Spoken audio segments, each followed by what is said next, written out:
এখনকার বাচ্চারা pizza, burger, chowmein এগুলো খেতেই বেশি ভালোবাসে। তাদেরকে যদি বলা হয় আজকে পিৎজা তৈরি করা হবে, তারা এতটা খুশি হয়ে যায় কল্পনার বাইরে।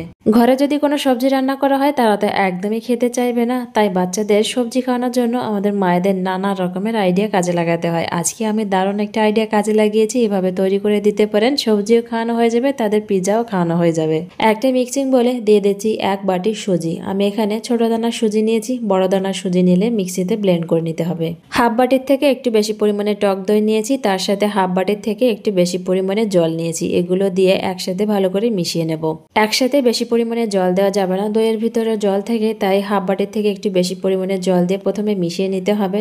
জলের পরিমাণটা কম বেশি লাগতে পারে। এবার এখানে সবজি অ্যাড করে দেব। দিয়ে দিচ্ছি পেঁয়াজ কুচি, ক্যাপসিকাম কুচি, টমেটো কুচি, এর সাথে দিয়ে দেব গ্রেট করা গাজর, বেশ কিছুটা পরিমাণে ধনেপাতা কুচি দেব, কাঁচা লঙ্কা কুচি দিয়ে দিচ্ছি, স্বাদ মতো নুন দিয়ে এগুলোকে একসাথে মিশিয়ে নেব। আমার হাতের কাছে যে সবজিগুলো ছিল সেগুলো এখানে অ্যাড করে দিয়েছি। নিজেদের পছন্দ মতো সবজি এখানে অ্যাড করে দিতে পারেন। যে সবজিগুলো খেতে আপনারা পছন্দ করেন আর যেগুলো পছন্দ না সেগুলো স্কিপ করতে পারেন। এবার এগুলোকে একসাথে ভালো করে মিশিয়ে নেব। ব্যাটারটা একটু ঘন ছিল তাই সামান্য পরিমাণে জল দিয়ে ভালো করে মিশিয়ে নিয়েছি। ব্যাটারটা একটু ঘন করে বানাতে হবে, বেশি পাতলা করে বানানো যাবে না। এবার এখানে দিয়ে দিচ্ছি 1 চা চামচ বেকিং পাউডার। আমি এখানে বেকিং পাউডার ব্যবহার করছি, আপনারা চাইলে বেকিং সোডাও ব্যবহার করতে পারেন, তবে বেকিং সোডার পরিমাণটা কম রাখতে হবে। এবার বেকিং পাউডারটাকে খুব ভালো করে মিশিয়ে নিতে হবে। এবার এটা মিশানো হয়ে গেছে আর ব্যাটারটা ঠিক এরকম করে তৈরি করে নিয়েছি। এবার এখানে কিছুটা পরিমাণে টমেটো সস নিয়েছি। আমি এখানে কোনো রকম পিৎজা সস ব্যবহার করছি না। আর হাতের কাছে যখন পিৎজা সস থাকবে না, টমেটো সস দিয়ে এই মজাদার সসটা তৈরি করে নিতে পারেন। সামান্য পরিমাণে লঙ্কা গুঁড়ো দিয়ে দিচ্ছি, তার সাথে দিয়ে দিচ্ছি থেঁতো করা রসুন। রসুনটাকে অবশ্যই মিহি থেঁতো করে দেওয়ার চেষ্টা করবেন। এবার এগুলোকে একসাথে ভালো করে মিশিয়ে নেব।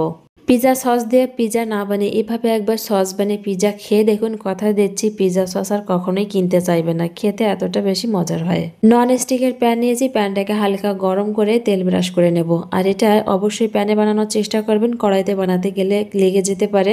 এবার এখানে সুজির ব্যাটারটা দিয়ে দিচ্ছি আর সুজির ব্যাটারটা দিয়ে এটাকে এভাবে চামচ দিয়ে চেপে চেপে গোল করে দিয়ে দিতে হবে। আর এই ব্যাটারটা একটু মোটা করে দিতে হবে যাতে একদম দেখতে পিৎজা ব্যাচের মতো হয়। বেশি পাতলা করে দিলে এটা উল্টানোর সময় ভেঙে যেতে পারে, তাই এটাকে একটু বেশি মোটা করে দিতে হবে। এবার এটাকে লো ফ্লেমে কিছু সময়ের জন্য ঢাকা দিয়ে দেব। প্রায় 2-3 মিনিটের মতো এটাকে ঢাকা দিয়ে দিয়েছিলাম। অবশ্যই মাঝে একবার নিচের দিক থেকে একটু চেক করে নেবেন এটা পুড়ে যাচ্ছে কিনা। আর উপরের দিকটা যখন একদম পুরোপুরি হয়ে যাবে, কাঁচা থাকবে না, ঢাকনা খুলে সামান্য পরিমাণে তেল ব্রাশ করে উল্টে দিতে হবে।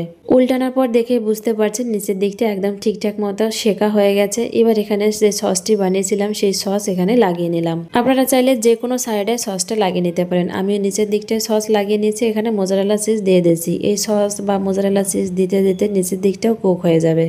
আমার এই রেসিপিটি কে কোথা থেকে দেখছেন কমেন্টে অবশ্যই জানাবেন। ভালো লাগলে লাইক, কমেন্ট, শেয়ার করে দেবেন। আমার ইউটিউব চ্যানেলে নতুন হয়ে থাকলে চ্যানেলটিকে সাবস্ক্রাইব করে পাশে থাকবেন। উপর দিয়ে সামান্য পরিমাণে চিলি ফ্লেক্স দিয়ে দিচ্ছি, তবে এটা অপশনাল। বাচ্চারা ঝাল খেতে পছন্দ না করলে চিলি ফ্লেক্সটা স্কিপ করতে পারেন, চাইলে অরিগানো দিতে পারেন। এবার এটাকে ঢাকা দিয়ে কিছু সময় রেখে দেবো যতক্ষণ না চিজটা মেল্ট হয়ে যাচ্ছে। চিজ মেল্ট হয়ে গেছে, এবার ঢাকনা খুলে এটাকে নামিয়ে নেব। এখনকার বাচ্চারা সবজি খাওয়া তো থাক দূরের কথা, ঘরের থেকে বাইরের খাবারগুলোই খেতে বেশি পছন্দ করে। আর বাইরের খাবারগুলো এতটা হেলদি থাকে না, আরও সেই খাবারটাকে অপরিষ্কার অপরিচ্ছন্নভাবে তৈরি করা হয়। যে বাচ্চারা সবজি খেতে চায় না তাদেরকে সবজি খাওয়ানোর জন্য এইভাবে বাড়িতে একবার ট্রাই করে দেখতে পারেন। এটা খেতে ভীষণই ভালো হয়, খেয়ে কেউ বলতে পারবে না এটা খারাপ খেতে হয়েছে। অবশ্যই জানাবেন ট্রাই করে।